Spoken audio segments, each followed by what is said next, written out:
বাংলাদেশ জামাত ইসলামীর কাছে বিএনপি রাজনৈতিকভাবে হেরে গিয়েছে।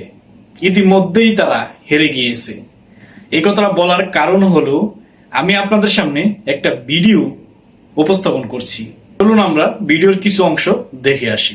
ওই এক এমপি জামাতের এমপি নজরুল ইসলামের অপকর্ম মিডিয়ায় ফয়লা হয়ে গেল, সারা দেশের মানুষ শুধু হয়েছিল।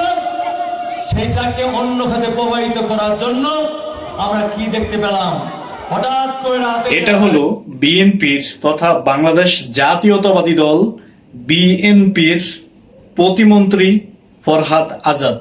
সে এই বক্তৃতাটা দেওয়ার পরে, সে এই খোঁচাটা দেওয়ার পরেই মাত্র 3 থেকে 4 দিন পরে বিএনপির পানি সম্পদ প্রতিমন্ত্রী আজাদের একটা ভিডিও সামাজিক যোগাযোগ মাধ্যমে ভাইরাল হয়ে যায়।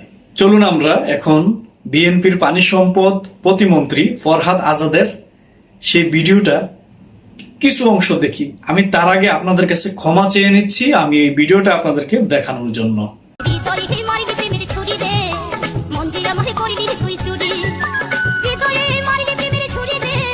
জামাতের এমপি গাজী নজরুল ইসলামের যে ভিডিওটা ছিল, ওই ভিডিওটার তুলনায় বিএনপির পানি সম্পদ মন্ত্রী ফরহাদ আজাদের ভিডিওটা 1000 গুণ বেশি নোংরামিতে ভরপুর। জামাতের এমপি গাজী নজরুল ইসলাম মেয়ে কেলেঙ্কারির সাথে জড়িয়ে যাওয়ার কারণে তাকে সরাসরি দল থেকে বহিষ্কার করে দিয়েছে বাংলাদেশ জামাত ইসলামী, এবং তার এমপিত্ব যেন বাতিল হয় সে কারণে তারা ইসি এবং স্পিকারের নিকট চিঠি পর্যন্ত দিয়েছে তার এমপিগিরি জামাত ইসলামী ছোটাই দিব। এখন বাংলাদেশ জাতীয়তাবাদী বিএনপির এই পানি সম্পদ প্রতিমন্ত্রী আজাদের যে ভিডিওটা প্রকাশ হইল, যে ভিডিওটা ভাইরাল হলো, এই ভিডিওটা এরকম একটা নোংরা কাজের সাথে বিএনপির একজন পানি সম্পদ প্রতিমন্ত্রী জড়িত, এরপরেও কিন্তু বিএনপির পক্ষ থেকে একটা টু শব্দ পর্যন্ত কেউ করে নাই।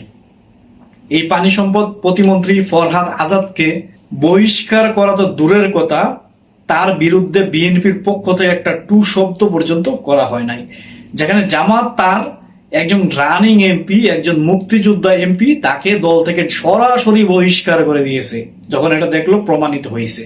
আর এদিকে বিএনপি তার দলের লোকজন, তার দলের একজন প্রতিমন্ত্রী এরকম একটা সেক্সুয়ালি মোমেন্টে তার ভিডিও প্রকাশ পাইল, এরপরেও বিএনপির নীতি নির্ধারক থেকে কোনো বিবৃতি আসলো না। বহিষ্কার তো অনেক দূরের কথা, আর এটা আসবেই বা কিভাবে? জনাব তারেক রহমান আমাদের প্রধানমন্ত্রী, তিনারও কিন্তু ক্ষমতা নাই এই ব্যক্তিকে বহিষ্কার করার।